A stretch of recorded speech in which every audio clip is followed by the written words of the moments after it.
بسم الله الرحمن الرحيم. إلهي إن كان قل زادي في المسير إليك فلقد حسن ظني بالتوكل عليك،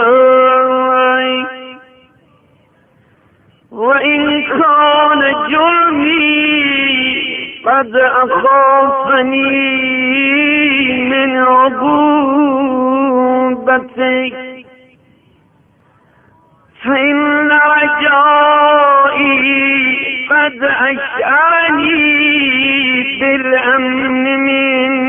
لطمتك، وإن كان ذنبي قد أردني لعقابك فقد آذنني حسن ثقتي بثوابك، وإن أنامتني الغفلة عن الاستعداد للقائك فقد نبهتني المعرفة بكرمك وآلائك، وإن أوحش ما بيني وبينك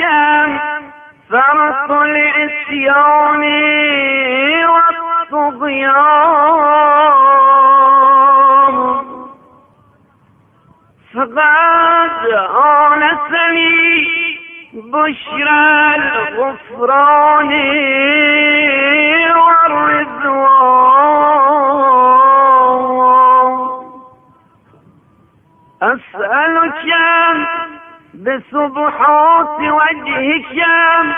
وبأنوار قدسك، وأبتهل إليك بعواصف رحمتك ولطائف برك أن تحقق ظني بما أؤمله من جزيل إكرامك وجميل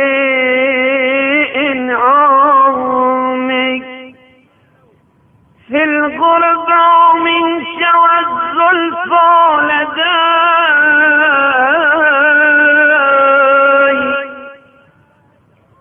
والتمتع بالنذر إليك،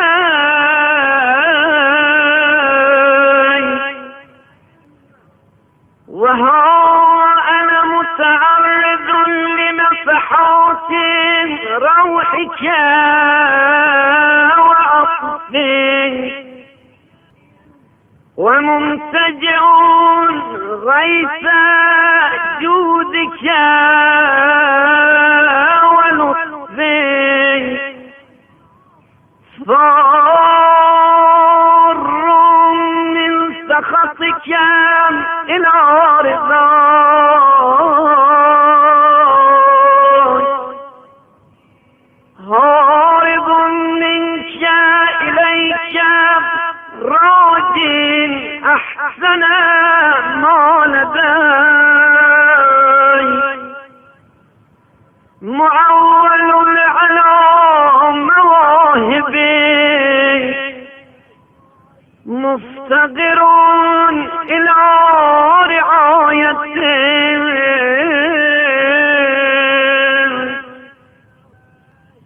إلهي ما بدأت به من فضلك فتمم، وما وهبت لي من كرمك فلا تسلب، وما سترته علي بحلمك فلا تهتك، وما علمته من قبيح فعلي فاغفر. إلهي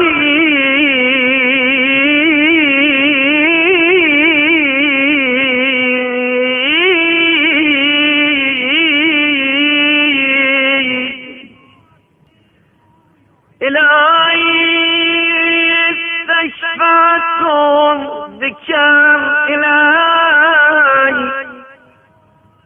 واستجرت بك منك، أتيتك طامعا في إحسانك، راغبا في امتنانك،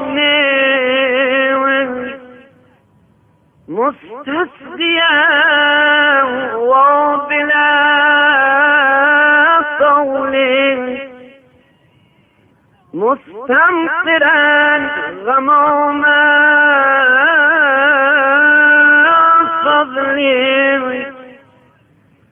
طالبا مرضاتك قاصدا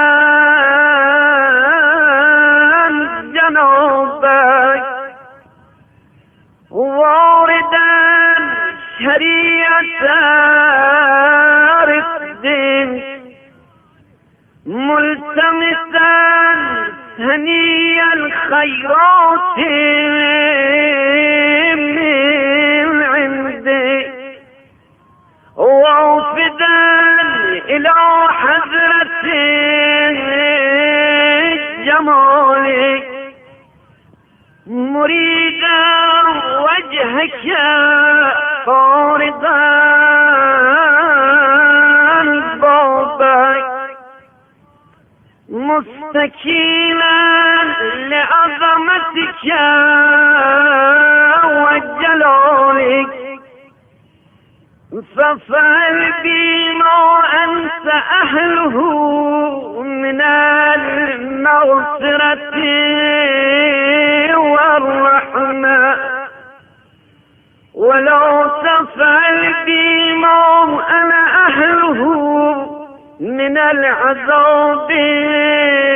والنقمة،